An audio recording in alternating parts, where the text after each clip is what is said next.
Muriel, the bitch championship here is already setting some records, centenary year or not. Yes, it's absolutely marvellous because 2 new records have been set. The first is that there are 32 dogs qualified this year. It's never happened before. And the second record is that Pat Evans has qualified 3 dogs to work in one class, a feat which has never been accomplished. That's remarkable, isn't it? It is. Fine, have you got a tip? Well, obviously it must be Pat Evans with 3 dogs. She's got 3 chances. But of course, Peter, as you know, Crufts can throw anything up, and your guess is as good as mine. With your tips, it certainly is, Muriel. Let's see if Muriel's right. We're going to take a look at the Bitch Obedience Championship. A wide variety of breeds are represented this year in the record entry. And one of the crowd's favourites is this golden retriever, Kingsley Golden Lass, at 9.5 years old, one of the oldest dogs in the competition, with owner Vivian Knight. We're starting with the heel work, which is the longest part of the competition. The dogs have to walk at slow, medium and fast pace. They have to execute a number of different turns. They also have to take up 3 different preset positions, the first of which is coming up in a moment, which is the stand. And you see Viv giving the signal there, and Golden Lass takes the position. Well, there's no doubt, you know, that this is the best Goldie I have seen at Crufts since Nana of Bournemouth in 1969. This dog has the same flowing style, she's in complete unison with her handler, and the whole exercise is a joy to watch. It certainly is. And in fact, they lost just 1.5 points during this very long exercise, which is a remarkable feat in itself, the best of the day.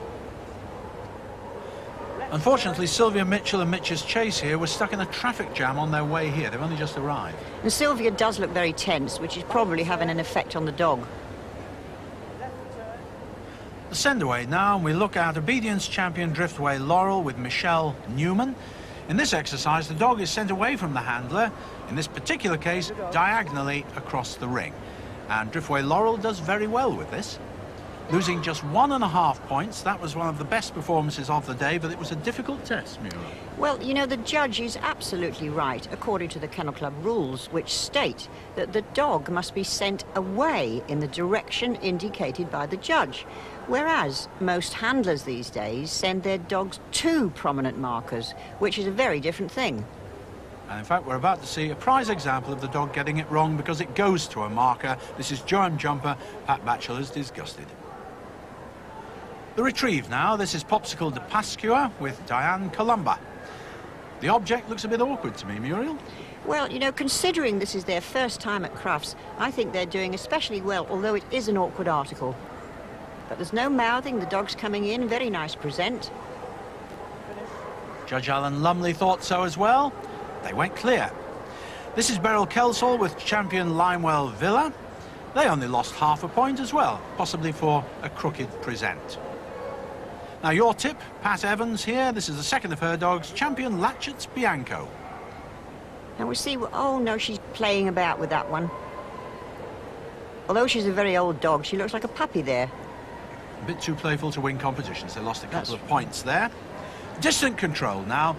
This is always a very interesting exercise. The dogs have to take up 6 positions as instructed by their handlers. And we're looking at Janet Hanlon with her Tervuren, Moira's Good Luck Charm. And this is only the second Tervuren to qualify for these championships. And they are certainly beginning to make their mark in obedience. But I can't really see them being too much of a threat to the collies. Very attractive, though. Nice to see them in the ring. And in fact, it was an excellent demonstration of distant control. They lost no points. Well done them. Another of Pat Evans' dogs is Guyonela Solo, but they lost marks here for an extra command. Well, I think the reason is that at 9 years old, the dog may be going a little deaf.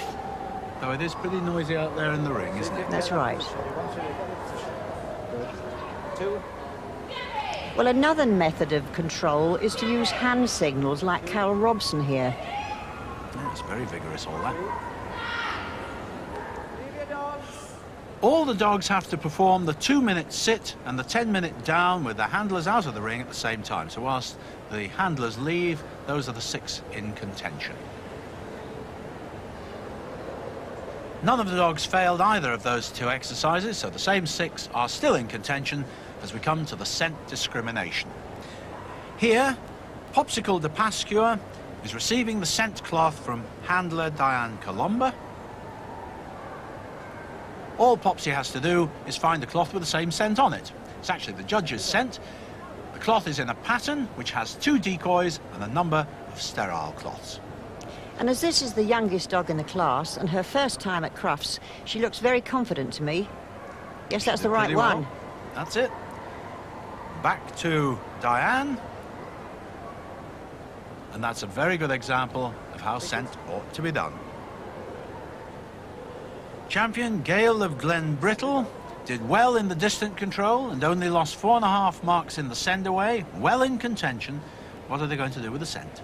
Well, Gail is very experienced. She's a very steady little worker, and she's been here 4 or 5 times before. She's got also 2 minutes in which to do the scent, and that is the right one.